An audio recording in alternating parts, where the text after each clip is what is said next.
ក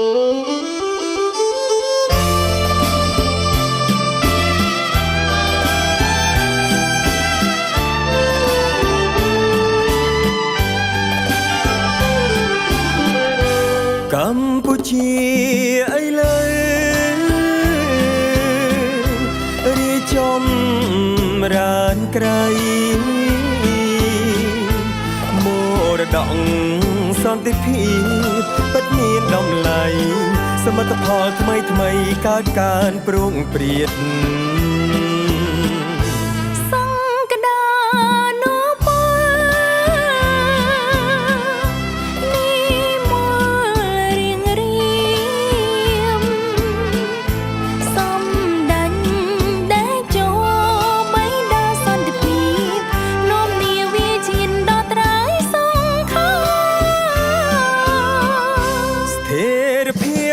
នយោបាយរឹងមាំស៊ូទ្រាំជំនះបញ្ហាបញ្ចប់សង្គ្រាមសាមគ្គីផ្សះផ្សា7 មករាទេវតាអោយជ័យ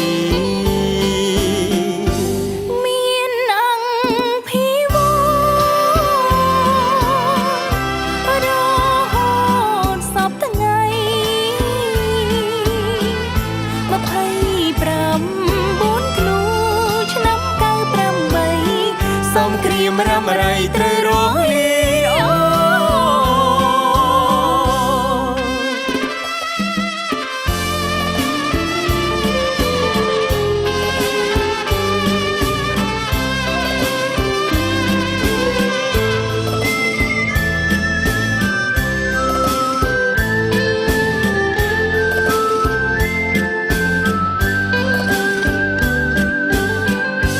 កម្ពុជាអីលើរីចំរានក្រៃមរតកសន្តិភាពពិតមានតម្លៃសមិទ្ធផលថ្មីកើតកើនប្រងព្រាត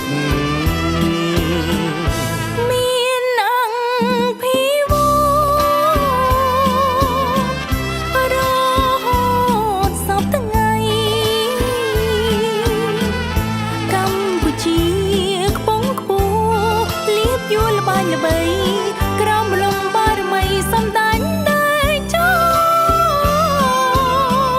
ស្ថិរភាពនយោបា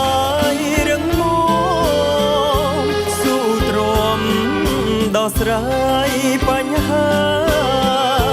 ប្រយុទ្ធប្រឆាំងកូវីដ-19វ៉ាក់សាំងទេវតាការពារខ្មែរបាន